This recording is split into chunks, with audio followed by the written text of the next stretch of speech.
এমন একটা হালাতে চাচা আবু তালেব যখন মৃত্যু সজ্জায় মরণের বিছানায় যখন শুয়ে গেল, নবী চাচা দরবারে যায়, ও চাচা আমার, একটু কালেমা পড়ে মুসলমান হয়ে যান, আর কিছু লাগবে না। হাসরের ময়দানে সুপারিশ কইরা আমি নবী আপনারে জান্নাতে ঢুকাইয়া দিও। চাচায় কয়ে, মোহাম্মদ না না, পুরা জীবন লাগায়া যার গুনগান গাইলাম তারই গুনগান গাবো জীবনের শেষ মুহূর্ত। তোমার রবের গুনগান গাইতে পারি না। চাচা আবু তালেব এটা বলার পরে মায়ান নবী চোখের পানি ফালায়া কান্না কর। নবী ভালো করেই জানে এই চাচা দুনিয়া থেকে বিদায় নিয়ে যাওয়ার পরে চিরস্থায়ী চির জাহান্নামী হবে, জান্নাতে নেওয়া যাবে না। আল্লাহ বলেন, ওর নবী আমার, ইন্নাকা লা তাহদি মান আহবাবতা ওয়ালাকিন্নাল্লাহা ইয়াহদি মান ইয়াশা। আল্লাহ যারে চান তারই হেদায়েত দিবে, আমার মাওলা যারে চায় না তারে হেদায়েত দেয় না। হযরতে বেলাল কত পরিমাণে কালো, যেই বেলালের হাসি দিলে দাঁত ছাড়া চেহারার মধ্যে কোনো কিছুই দেখা যায় না, নবীর বংশেরও কেউ না, এর উপরে ওই বেলাল কত পরিমাণে দামি হয়ে গেল রে বাবা। আল্লাহ কয়, নবী আমার, যে আপনার মহাব্বতের ওই হেদায়েত পাবে এমন না, আপনার মহাব্বতের মানুষগুলোই জান্নাতি হবে এমন না। কারণ হেদায়েত দেওয়ার মালিক আপনি না, হেদায়েত দেওয়ার মালিক একজন, চিন্নায়া বলো তার নাম। হেদায়েত দেওয়ার মালিক কে? আল্লাহ। এই জন্যই যে মাহফিলে আসলেন, সওয়াব করতেছেন, আপনার রব আপনার ধৈরা রহমতের ফিরিস্তা দিয়া অভ্যর্থনা জানায় এখানে পাঠাইছে। আপনি আসতে পারেন নাই তো? আল্লাহ যারে চায় ওই বান্দে আসতে পারে। আজকের এই মাহফিলে যে আল্লাহ আসার, বসার, কিছু বলার এবং শোনার মতো তৌফিক দিয়েছেন, ওই রবের শুকর আদায় করি, চিল্লায় পড়ি আলহামদুলিল্লাহ। আবারও পড়েন আলহামদুলিল্লাহ। আমার সাথে পড়ুন, রব্বানা লাকাল হামদ হামদান কাসীরান তাইয়িবান মুবারাকান ফি। না, এই বক্সটা ঘুরো একটু, বলেন, ইয়া রাব্বি লাকাল হামদু কামা ইয়ামবাগি লিজালালি ওয়াজহিকা ওয়া আযীমি সুলতানিকা। লাকাল হামদু বিল কুরআন, লাকাল হামদু বিল ইসলাম, লাকাল হামদু বিল ঈমান। এই যে একটা প্রশংসার বাক্য, একটা জুমলা আমরা আমাদের জবান দিয়ে বের করলাম, আমরা প্রশংসাটা করলাম কার? আরো জোরে বলেন না, কার? আল্লাহর প্রশংসা করলে লাভ না লোকসান? বলে না, লাভ না লোকসান? উপকার না অপকার? রবের প্রশংসা করলে লাভ দুনিয়ায় শুধু না আখিরাতেও? শুধু আখিরাতে না দুনিয়ায়? দুনিয়া আখিরাত। রবের প্রশংসা যদি কেউ করে, উভয় জগতে কামিয়াব করেন কে? রবকে যদি কেউ বন্ধু বানায় তো উভয় জগতে কামিয়াব করেন কে? আল্লাহ পাক। দুনিয়াতে নেতাকে বন্ধু বানালে ক্ষমতা 5 বছর, আর না হয় 10 বছর, আর না হয় 15 বছর, আর না হয় সর্বোচ্চ গেলে 16 বছর। এরপরে নেতাও নাই, নেতারে সাপোর্ট দেনেওয়ালা সাপোর্টারও নাই, নেতার পেছনে ঘুরনেওয়ালা ঘুর ঘুর করে যে ঘুরছে সারা জিন্দেগি, হ্যাঁ ও নাই। এক কথায় ক্ষমতাই নাই। দুনিয়াতে স্বাভাবিক নিয়মই এটা। আপনি যে কোনো নেতার গুণগান গাইলে 5 বছর, 10 বছর, 15 বছর, 20 বছর, কিন্তু বান্দা যদি চালাকি কইরা উলাইকা হিজবুল্লাহ আলা ইন্না হিজবাল্লাহি হুমুল মুফলিহুন। যদি ওই রবের দলের একজন বন্ধু, একজন মেম্বার, একজন সদস্য নিজেকে বানাইতে পারে, আল্লাহ পাক বলছেন রাদিয়াল্লাহু আনহুম ওয়া রাদু আন, তারা আল্লাহর প্রতি রাজি, আল্লাহ তাদের প্রতি রাজি। এরা দুনিয়ার কোনো মানুষের দল করে না, এরা একজনের দল। কে? আল্লাহ। ওই দলের লিডারকে, ওই দলের নেতাকে আল্লাহ পাক বলছেন। আমি কি ভুল বললাম? সূরাতুল মুজাদালার 22 নম্বর আয়াত খুলেন। সূরাতুল মুজাদালার 22 নম্বর আয়াত খুলে ওখানে পড়েন। আল্লাহ পাক কি বলছেন? যে এরা এত পরিমাণে দামি, এদের ঈমানটা এত পরিমাণে মজবুত। উলাইকা কাতাবা ফি কুলুবিহিমুল ঈমান ওয়া আইয়াদাহুম বিরূহিম মিন। এদের ঈমানটাকে আল্লাহ পাক এদের অন্তরের মধ্যে লিপিবদ্ধ করে দিয়েছেন। ঈমানটাকে তাদের অন্তরে আল্লাহ পাক নিজেই লিপিবদ্ধ করে দিয়েছেন। তাদের ভিতরে যে রূহ, আল্লাহ পাক নিজে ওই রূহটাকে শক্তিশালিত করেছেন। একদম খোদাই করে, মনে হয় যে নিজ হস্তে, স্বহস্তে আল্লাহ পাক ওই রূহটাকে সঞ্চালন করে দিয়েছেন, শক্তিশালী করেছেন। আল্লাহ পাক বলছেন ওয়ায়ুদখিলুকুম জান্নাতিন তাজরি মিন তাহতিহাল আনহার খালিদিনা ফিহা। তাদের প্রতিদান হলো আমি রবের পক্ষ থেকে জান্নাত, ওই জান্নাতে ঢুকবে আর জীবনেও কোনোদিন বের হবে না। চিল্লায়া পড়বেন না সুবহানাল্লাহ। এরপর আল্লাহ বলছেন রাদিয়াল্লাহু আনহুম ওয়া রাদু আন, তারা আল্লাহর প্রতি রাজি, আল্লাহ তাদের প্রতি রাজি। উলাইকা হিজবুল্লাহ, এরাই রবের দল। আলা ইন্না হিজবাল্লাহি হুমুল মুফলিহুন, জেনে নাও নিশ্চয়ই রবের দলের যারা, রবের টিমের যারা, রবের টিমের মেম্বার যারা, এরাই তো সফলকামদের অন্তর্ভুক্ত। চিল্লায়া কি পড়া যাবে না? আল্লাহু আকবার। এজন্য কার দলের হব? কারে বন্ধু বানাবো? রাজি আছি তো ইনশাআল্লাহ। আল্লাহ সবাইকে সে তৌফিক দান করেন। পড়ে না আমিন। আরো জোরে পড়ে না আমিন। তোমার মতো প্রিয় বন্ধু যার হৃদয়ে রয়, আল্লাহর মতো প্রিয় বন্ধু যার হৃদয়ে রয়, তার কি আর থাকতে পারে, তার কি আর থাকতে পারে দুঃখ চিন্তা ভয়।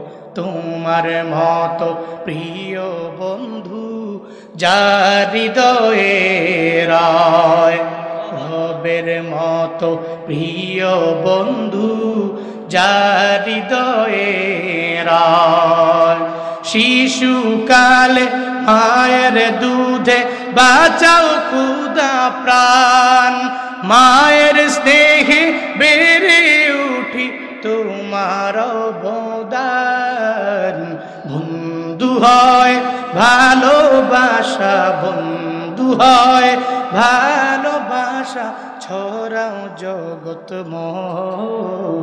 তোমার মতো প্রিয় বন্ধু যার হৃদয়ে রয়, আল্লাহর মতো প্রিয় বন্ধু যার হৃদয়ে রয়। ঠিক কিনা?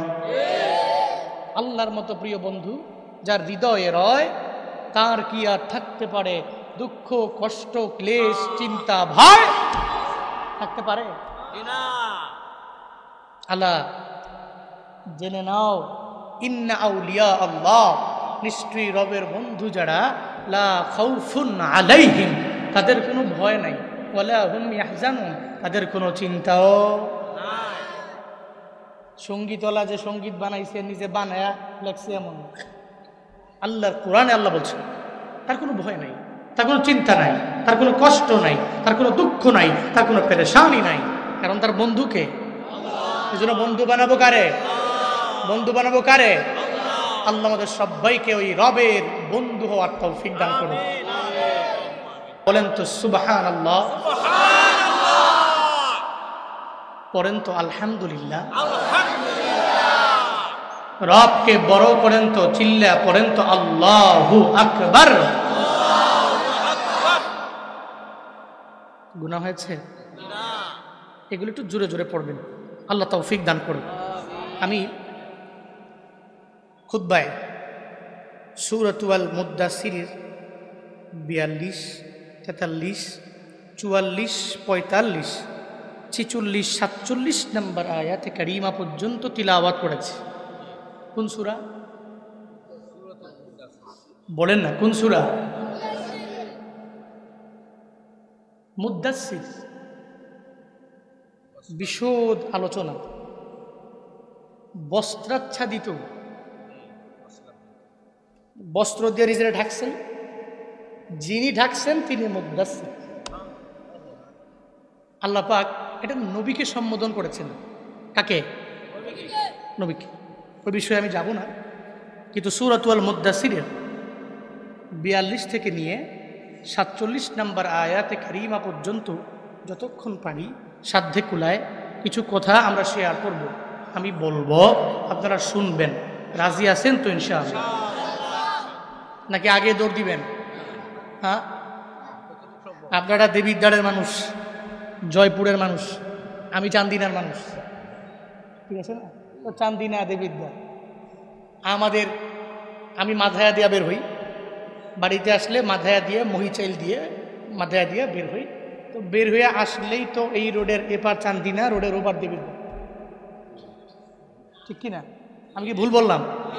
মেন রোডের আমাদের হাইওয়ের ও পাশে চান্দিনা, এ পাশে কি? আমি বের হয়ে আইসা প্রোগ্রাম ছিল কয়েকদিন আগে আমার রাস্তার ওপার, যদিও ঢাকা থেকে আমি আসি প্রতিদিন, কিন্তু এরপরেও আমার কাছে অবাক লাগলো। আমি ভাবছি যে আমি শিওর রাস্তার এপারও চান্দিনাই হবে, যেহেতু আমার বাড়ির পাশে, মাথায়ার পাশেই তো। আমি বয়ানে বলতেছিলাম যে চান্দিনার মানুষ। আমার একজন কাউন্টার দিল, হুজুরে চান্দিনা না, এটা দেবিদ্বার। আমি তো কোন কি এদি রোডের লোক হই, আমাকে বাড়ির লোক হই দি, এটা চান্দিনা দেবিদ্বার কেমন হয়? হুজুর রোডের ওপার চান্দিনা, এবার দেবী। এই জন্য আমার বাড়ি ধরেন রোডের এপার, আমনে গো এপার। এই জন্য এপাড়ার ওপারের লোকেরাই বক্তা এবং শ্রোতা, ঠিক আছে? তাহলে আমরা নিজেরা নিজেরা কিছু কথা বলবো, বলি ইনশাআল্লাহ। আল্লাহ যেভাবে দুনিয়াতে রাখছেন, হাসরের ময়দানে একসাথে জান্নাতের মালিক আপনি সবাইকে বানায়া দিয়েন। সকলেই পড়েন না আমিন। আল্লাহ পাক হাসরের ময়দানে দুইটা দল হবে, একদল জান্নাতি, আরেক দল কি? জাহান্নামী। এ বিষয়ে জানে না কেউ? আছে? আছে কেউ? কেউ নাই যে বিষয়ে জানে না। একদল জান্নাতি আর একদল জাহান্নামী। তাও আল্লাহ সুস্পষ্ট করেছেন কারা জান্নাতি কারা জাহান্নামী। ইন্নাল আবরার লাফি নাঈম ওয়া ইন্নাল ফুজ্জার লাফি জাহিম।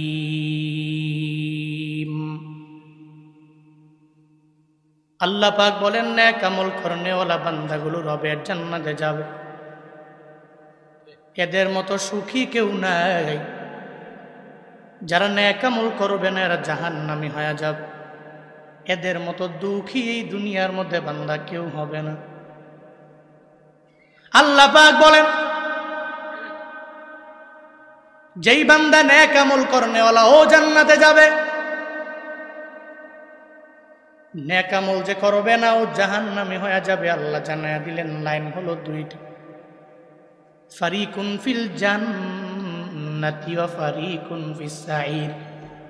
আল্লাহ পাক বলেন, যেই বান্দা জান্নাতের দলে ওই বান্দা জান্নাতের দলে যাবে। যে পথিক হয়ে গেল জাহান্নামের পথের পথিক ওই বান্দা জাহান্নামে যাবে। মিজানের দাড়ি পাল্লায় যার ডান হাতে আমল নামা পেয়ে যাবে। পুলসেরাত পার হইয়া ওই বান্দা বিজলির আকারে পার হইয়া আমার রবের জান্নাতে যাবে। যেই বান্দা বাম হাতের মধ্যে আমল নামা পাবে, পুলসেরা ঠিক মতো পার হতে পারবে না, না পার হইয়া বরং পুলসেরাত থেকে পরে জাহান্নামের অতল গহ্বরে চলে যাবে। দুইটা দল আল্লাহ জানায়া দিলেন, একটা দল জান্নাতি আর একটা দল হলো জাহান্নাম। হাসরের ময়দানে যারা জান্নাতি হবে আর জাহান্নামী হয়ে যাবে, আল্লাহ পাক রব্বুল আলামিন ওই জান্নাতি আর জাহান্নামীদের মধ্যকার একটা মুহাওয়ারা লাগায়া দিল, একটা মুকালামা, দুই দলের মাঝে আমার মাওলা একটা কথোপকথনের ব্যবস্থা আল্লাহ পাক করে দিল। ইংরেজিতে বলা হয় ডায়ালগ, আরবিতে বলা হয় মুহাওয়ারা, বাংলায় বলা হয় কথোপকথন। একজনে দেখলাম, এই আসসালামু আলাইকুম, সে বলল ওয়ালাইকুম আসসালাম। সে বলল কেমন আছো? ভাই ভালো আছি। বলে বাসার সবাই কেমন আছে? ভালো আছে। কোন জায়গায় যাবা? বলে অমুক বাজারে যাব। বলে তুমি কই যাবা? বলে আমি অমুক বাজারে যাব। এটার নাম কথোপকথন, ডায়লগ, মুহাওয়ারা আল্লাহ পাক জানায়া দেয়।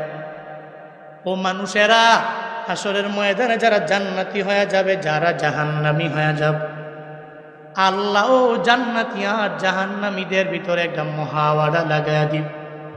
এর মানে বোঝা গেল আল্লাহ এই আয়াতগুলোর মাধ্যমে দুনিয়ার সব বান্দাদের আল্লাহ জানায়া দিলেন যারা জান্নাতি হবে এদের কি কি গুণের কারণে এরা জান্নাতে যাবে, যারা জাহান্নামী হবে এরা কোন কোন দোষের কারণে জাহান্নামী হয়ে যাবে। এ ব্যাপারে আল্লাহ পাক সুন্দর করে আয়াতগুলোর মধ্যে আমার মাওলা জানায়া দিলেন। আল্লাহ পাক বলবে, ও জান্নাতীরা জবান খুলে দিলাম, এই জাহান্নামীরা তোমাদেরও জবান খুলে দিলাম। এবার দুইজনে একটু কথোপকথন লাগায় দাও, একটু ঘটনাগুলো বলো, কেমনে তারা জান্নাতে গেল, কেমনে জাহান্নামে আসলা। আল্লাহ পাক রব্বুল আলামিন ওই জান্নাতের মধ্যে যখন জান্নাতি বান্দাগুলোরে ঢুকায়া দিল, যারা জাহান্নামে চলে গেল, এবার জান্নাতীরা প্রথমতই জিজ্ঞাসা করবে, মা সালাকাকুম ফি সাকার। এক নম্বরে বলবে, জান্নাতীরা বলবে, ও জাহান্নামীরা, এমন কোন দোষ করলা যেই দোষের কারণে জান্নাতে যাইতে পারলা না, জাহান্নামী হয়ে গেল? কোন দোষের কারণে জাহান্নামে গেলা? এত বরকতপূর্ণ জায়গা থেকে তোমরা পরিপূর্ণ মাহরুম হয়ে গেল। জান্নাত কত সুন্দর, এমন কোন বান্দা নাই যেই জান্নাতের ব্যাপারে পরিপূর্ণ শুনে নাই। কিন্তু শোনার পরেও, জানার পরেও আল্লাহ নবীরে জানায়া দিলেন, মা লা আইনুন রাআত ওয়ালা উযুনুন সামিআত ওয়ালা খাতারা আলা কলবি বাশার। আল্লাহ পাক সব মানুষ জানার পরেও, শোনার পরেও, বুঝার পরেও আল্লাহ জানায়া দিলেন যে এই জান্নাতের ব্যাপারে পৃথিবীর কোনো কান শ্রবণ করে নাই, পৃথিবীর কোনো মানুষের চক্ষু যেই জান্নাতটারে দেখল না, পৃথিবীর কোনো মানুষের অন্তরের মধ্যে যেই জান্নাতের ব্যাপারে কল্পনা জাগবে না। আল্লাহ পাক বলবে, ও জান্নাতীরা জাহান্নামীদের সাথে একটু কথা বলা আরম্ভ করে দাও। জান্নাতীরা প্রথম বলবে, ও জাহান্নামীরা, কোন কারণে এই জান্নাত থেকে পরিপূর্ণ মাহরুম হয়ে গেলা? কি কারণে জান্নাতে আসতে পারলা না? আর এই জান্নাতের মাহফিল যে হইল, ওই মাহফিলে আসতে পারলা না। যেই জান্নাতের মধ্যে আল্লাহ পাক মাহফিল করলেন, তোমরা জাহান্নামীরা বঞ্চিত হয়ে গেল।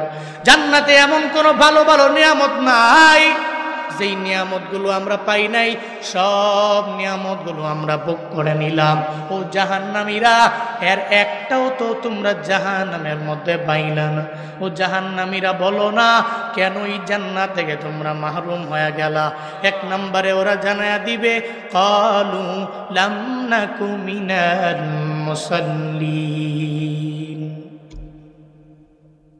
তারা বলবে, এক নম্বরে দুনিয়াতে আমরা মুসল্লি ছিলাম না। কি ছিলাম না? মুসল্লি ছিলেন কে? যে নামাজ পড়ে। কি মুসল্লি? আমরা মুসল্লি ছিলাম না, দুনিয়াতে নামাজ পড়ি নাই, নামাজের ধারে কাছেও যাই নাই। এই যে এলাকায় এত ওয়াজ মাহফিল হলো, এমন কিছু ব্যক্তি আছে টানা এক সপ্তাহে এক ওয়াক্ত নামাজও মসজিদে যায় না, শুধু জুমার নামাজে যায়। কি আছে না নাই? এলাকায় মাহফিল কম, কথা কয় না কেন? মসজিদ কম, মাদ্রাসা কম, হুজুর কম, হুজুরও বেশি, বক্তাও বেশি। কুমিল্লাতে উলামায়ে কেরামদের মিলন মেলা, বক্তাদের মিলন মেলা, গ্রামে গ্রামে গঞ্জে গঞ্জে ফেমাস বাংলাদেশের স্কলার, ঠিক কিনা? যারা কুমিল্লা থেকে যা যা পুরা দেশে ঘুইরা ইন্টারন্যাশনাল লেভেলে পর্যন্ত বয়ান করে, কিন্তু ফজরে মুসল্লি নেই। ঠিক কিনা?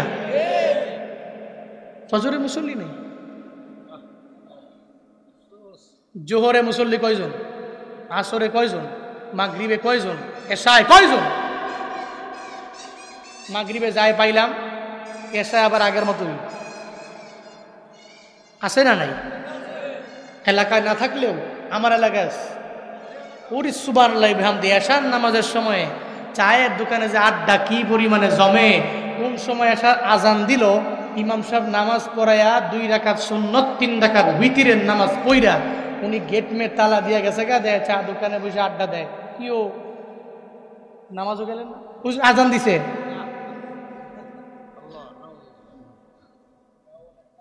বুঝেন নাই? হুজুর আজান দিছে মানে হ্যাঁ কি আড্ডার মধ্যে ওই যে টিভি লাগা রাখছেন, টিভি তো আসুই। এত ওয়াজ মাহফিল দেয়া কি লাভ হইব কোন? এত বড় বক্তা, পুরা পৃথিবীর সমস্ত বক্তা আইনাও যদি ওয়াজ করান, আপনি ফজর পড়েন নাই, পুরা জিন্দেগির যত ওয়াজ এক সাইডে রাখেন, এক পাল্লায় রাখেন, ফজরের নামাজটা আরেক পাল্লায় রাখেন। হ্যাঁ, এই জন্য নামাজ আগে। নামাজ কি? নামাজ আগে। আমরা ওয়াজও শুনবো, নামাজও পড়বো। আমরা ওয়াজও শুনবো, রোজাও রাখবো। ওয়াজও শুনবো, দানও করবো। ওয়াজও শুনবো, আমলও করবো। ওয়াজও শুনবো, মিথ্যা বলবো না। ওয়াজও শুনবো, ওয়াদা করে ওয়াদার খিলাফ করবো না। ওয়াজও শুনবো, আমানতের খেয়ানত করবো না। রাজি আছি তো ইনশাআল্লাহ? যারা জাহান্নামী হবে আফসোস করে বলবে, 1 নম্বরে কি দোষ? 1 নম্বরে জাহান্নামীদের দোষটা কি? মুসল্লি ছিলাম। জাহান্নামীরা ওই দিন জানায় দিবে, জান্নাতীরা আমরা নামাজে ছিলাম না, নামাজের জন্য মসজিদেও গেলাম না, ধারে কাছেও গেলাম না, এই কারণে আজ জাহান্নামের মধ্যে চলে আসলাম, জান্নাতে যাইতে পারলাম না।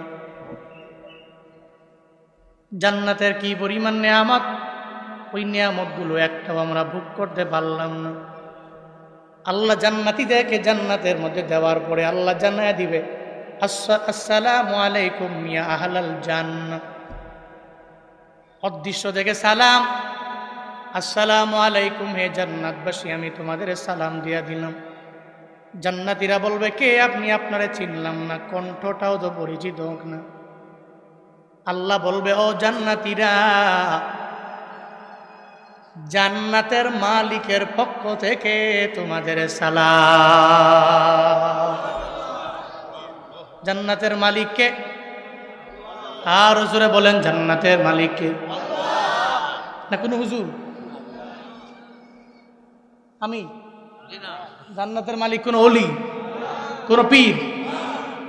এই জন্যই বলি, কোন পীর যদি বলে আমার কাছে মুড়ি দেওয়ার পরে নামাজ লাগবে না, রোজাও লাগবে না, পীরের কাছে আমার বিনয়ের প্রশ্ন, ওই পীর বলুক না জান্নাতের মালিক আমি। যদি বলে আমি জান্নাতের মালিক, 1 কোটি টাকা দিয়া জান্নাতটারে কিনে নিলাম, তাহলে উনি কেন সারা বিশ্বের সব ধনীরাই জান্নাত কিনতে পারবে? ডোনাল্ড ট্রাম্পও জান্নাত কিনতে পারবে, গত স্বৈরাচারীরাও এরা টাকার মাধ্যমে জান্নাত কিনতে পারত, ঠিক কিনা? জান্নাত তো কোনো মামার বাড়ির আবদার নয়, জান্নাতের মালিক আমার রব। আল্লাহ পাক বলবে, ও জান্নাতীরা, জান্নাতের মালিকের পক্ষ থেকে সালাম। সঙ্গে সঙ্গে জান্নাতীরা বলবে, আল্লাহ গো, আপনার পক্ষ থেকে সালামটারে গ্রহণ করে নিলাম।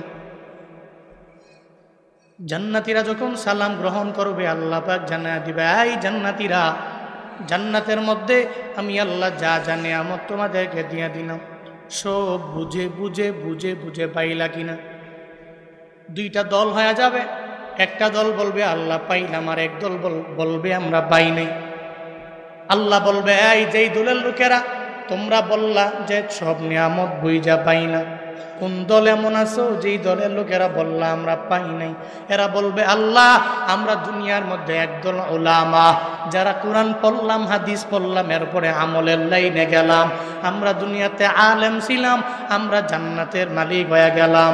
আল্লাহ গো, দুনিয়ার মধ্যে আপনারে পাওয়ার জন্য পুরা জিন্দেগিতে এত পরিমাণে কষ্ট আমরা করলাম। ও আল্লাহ, আপনার কুদরতি চেহারা দেখার জন্য পাগল হয়ে গেলাম। আমরা দাড়ি লাগাইলাম, জুব্বা লাগাইলাম, এরপরে এলাকার মধ্যে কত মানুষ আমাদের নিয়ে এত পরিমাণে কটূক্তি করলো। আমরা এলাকার মধ্যে হকের কথা বলার পরে স্বৈরাচারের দ্বারা আমরা মজলুম হয়ে গেলাম। আমরা এদের পরিপূর্ণ জুলুমের রুশানলের মধ্যে আমরা পড়ে গেলাম। আমরা হক কথা বলার পরে দুনিয়াতে শহীদ হয়ে গেলাম। আমরা হক কথা বলার পরে অধিকার চাইতে যাইয়া আমরা যখন রাস্তায় নেমে গেলাম, পুলিশের আঘাতে আমাদের জীবনটা পরিপূর্ণ চলে গেল রে আল্লাহ। ও আল্লাহ, আমরা অনেক কিছু জানতাম, জানার পরেও এরপরেও আমরা জান্নাতের পথ থেকে দূরে যাই নাই। আমরা হলাম একদল উলামা, আজকে জান্নাতের মধ্যে আসার পরে আল্লাহ নিয়ামত সব পাই নাই। কোনটা পাও নাই? কয় আপনার দর্শন আমরা পাই নাই। আল্লাহ বলবে অসুবিধা নাই, ও জান্নাতীরা, একটা মাহফিলের ব্যবস্থা তোমাদের জন্য আমি আল্লাহ করব। অমুক জায়গায় আসবা, জান্নাতের মধ্যে একটা মাজিদ নামক জায়গা আছে, ওইটা আমি আল্লাহ সাজায় রাখলাম। ওই মাজিদ নামক জায়গায় তোমাদের দাওয়াত দিলাম। দাওয়াত দেখে এই যে মাহফিল, জয়পুরের মাহফিলে দাওয়াত দিছে কে? জয়পুরের মাহফিলে যুব সমাজ মাইকিং কইরা কইরা দাওয়াত দিছে এলাকায় ঘুরা ঘুরা, এই মাহফিলে আইসো, ঠিক না? 2-3 দিন আগে থেকে পাবলিসিটি করে না? সিএনজি দিয়া, অটো দিয়া, রিক্সা দিয়া, ভ্যান দিয়া, এরপর পিক আপ দিয়া পুরা দেশের বিভিন্ন এলাকায় যে যে নিয়ম, ওই নিয়মে 2-3-4টা মাইক লাগায়। তো এখন তো আপডেট হয়ে গেছে। আগে তো জবান দিয়া, মুখ দিয়া বলতো, আগে তো মুখ দিয়া বলতো।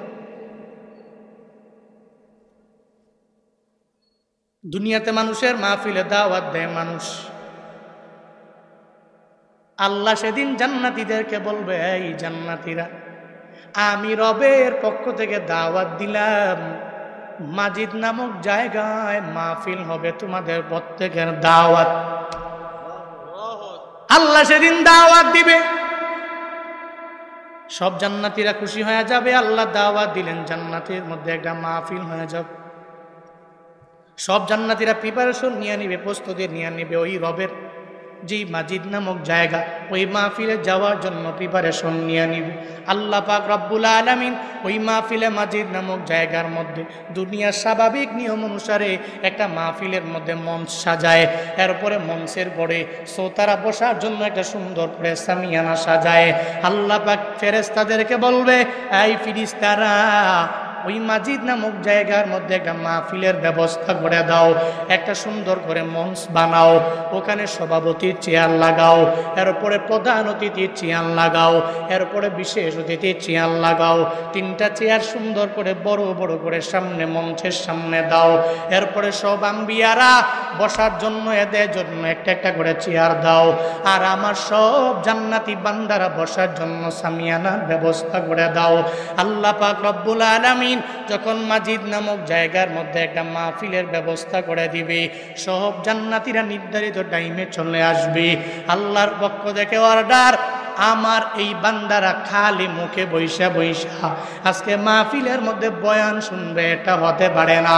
ও রহমতের ফিরিস্তা, আমার বান্দাদের হাতের মধ্যে একটা সুন্দর করে দুধের পেয়ালা শরাবান তাহুরা হাতের মধ্যে দিয়া দাও।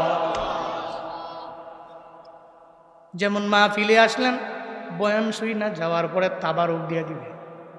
হ্যাঁ, আসলেন মাহফিলে, তাবারক দিয়ে দিবে। এদের কথা হইলে এত কষ্ট কইরা, পরিশ্রম কইরা এতগুলা লোক বয়ান শুনছে, যাওয়ার পরে খালি মুখে গেলে হয় না, ঠিক কিনা? সব জায়গায় যদিও নাই, কিন্তু কিছু কিছু জায়গায় আছে বলে আসতে বয়ান শুনতে কষ্ট করে আসলো, এদের যাওয়ার সময় তাবারকের জন্য একটা পোটলা দিয়া দিলাম, এরপরে সে খাবে, বয়ানও শুনলো, তাবারকও পাইল। আল্লাহ পাক জান্নাতের মধ্যে আপ্যায়ন করবে, মেহমানদারি করবে। ওই আমার বান্দারা খালি মুখে বসে থাকবে, এটা কি হবে? আমার বান্দাদেরকে শরাবন তহুরা প্রত্যেকের হাতে দাও, একটু একটু পান করবে, মাহফিলে কে কি বক্তব্য দেয় শুনবে। চিল্লা পড়া যাবে না আল্লাহু আকবার। আল্লাহ আমাদের সবাইকে ওই জান্নাতের মাজিদ নামক জায়গার মাহফিলের সুতা আমাদের প্রত্যেককে বানান। সকলেই পড়ি আমিন। আরো জোরে পড়েন আমিন। মঞ্চ সুন্দর করে সাজানো হলো, সামনে মানুষগুলো বসে রইল। এখন 3টা চেয়ার খালি, সব চেয়ারগুলো অটোমেটিক ভরে গেল, সবাই বসে রইল। দুনিয়াতে যত আম্বিয়া আল্লাহ পাঠাইলেন, সব আম্বিয়ারা চেয়ারের মধ্যে বসা, 3টা চেয়ার সামনে খালি পড়ে আছে। একটা সভাপতির চেয়ার, আর একটা প্রধান অতিথির চেয়ার, আর একটা বিশেষ অতিথির চেয়ার। উপস্থাপক জানায়া দিবে রে, সঙ্গে সঙ্গে জানায়া দিবে আজকের এই মাহফিলের বিশেষ অতিথি হবে হযরত দাউদ আলাইহিস সালাম। হযরত দাউদ নবী আসবে। বিশেষ অতিথি চেয়ারটা সুন্দর করে উনি বৈশা অলঙ্কৃত করে নিবে। এরপরে উপস্থাপক সাহেব জানায়া দিবে আজকের প্রধান অতিথি চেয়ারটা সাইয়্যিদুল কাউনাইন সাইয়্যিদুল মাখলুকাত আকায়ে নামদার মাদিনা কাদা জেদার হযরতে মুহাম্মদুর রাসূলুল্লাহ সাল্লাল্লাহু আলাইহি ওয়াসাল্লাম, ওনার জন্য আজকে প্রধান অতিথির চেয়ারটা রেখে দিলাম। উপস্থাপক সাহেব বলতে দেরি আমার মায়ার নবী আসবে, প্রধান অতিথির চেয়ারটাকে অলঙ্কৃত করবে। ও আল্লাহর বান্দারা, ওই জান্নাতে যাইয়া নবীরে যারা দেখতে পারবে না, এই ময়দানে অনেকে আছে যারা নবীর জন্য এত পরিমাণে পাগল পাড়া, নবীর নাম শুনলে কি পরিমাণে শ্রদ্ধা ভক্তির সাথে যারা দরুদ পড়ে নেয়, নবীর জন্য বড় আশেক। এই সমস্ত আশেকেরা যারা নবীরে দেখতে যাও, আমার নবীরে পাইতে চাও, আমার নবীর কণ্ঠ মোবারকে একটু কোরআন তিলাওয়াত যারা শুনতে চাও, মনে রাখবা এই দুনিয়াতে কিছু পুঁজি বানায় যদি জান্নাতের মেহমান হতে পারো, মনে রাখবা দুনিয়াতেও যদিও নবীরে পাইলা না, ওই নবীর চেহারা মোবারক দেখতে পারলা না, হাসরের ময়দানে জান্নাতে আমার মায়ার নবী তোমার সামনে থাকবে। ওই সময় তুমি তোমার নিজের চক্ষু দিয়ে আমার নবীরে দেখতে পারবা। ওই মদিনাওয়ালা নবীরে কারা কারা জান্নাতের মধ্যে গিয়া দেখতে যাও, 2টা হাত তুইলা আমার মাওলারে দেখাও। আল্লাহ আমাদের সবাইকে জান্নাতের ভিতরে নিজের চর্মচক্ষু দিয়া দেখার মতো তৌফিক তুমি আমাদের সবাইকে দান করো। সকলেই পড়ি আমিন। আরো জোরে পড়ো আমিন। মক্কা মদিনায় জীবনে একবার হলো যাইবার চান কারা কারা? 2টা হাত তুলে আল্লাহরে দেখায় দেন। আল্লাহ জীবন একবার হলেও বাইতুল্লাহর কালো গিলাফ দেখে দেখে তাওয়াফ করার মতো তৌফিক এবং মদিনাওয়ালা নবী রওজায়ে মুবারক রওজায়ে আতহার দেখা সশরীরে সালাম দেওয়ার মতো তৌফিক তুমি প্রত্যেকটা আশিককে দান করো। সকলেই মন থেকে পড়ে না আমিন। আর একটু আওয়াজ করে পড়ে না আমিন। জান্নাতের মধ্যে আমার মায়ার নবী চেয়ারের মধ্যে বসবে, প্রধান অতিথি চেয়ারটা অলঙ্কৃত করবে।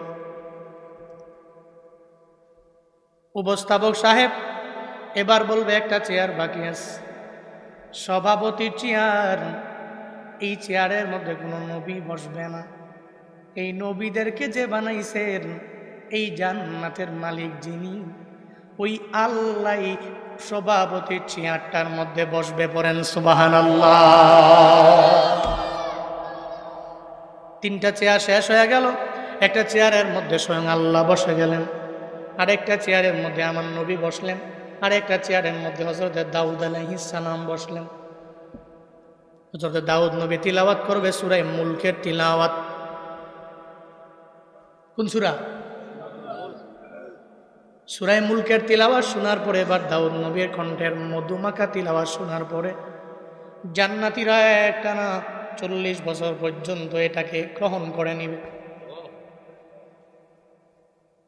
এরপরে জান্নাতীরা আল্লাহ পাক এবার বলবে, ও মায়ার নবী আমার, আপনার কণ্ঠ এত সুন্দর, আপনার এই সুন্দর কণ্ঠের অধিকারী আমি আল্লাহ বানাইলাম। কত সুন্দর জানেননি? ছোট্ট একটা উদাহরণ দিলেই বোঝা যাবে। হযরতে ওমরে ফারুক আযম রাদিয়াল্লাহু তাআলা আনহু, আবু জাহাল বলল, কে আছো এমন?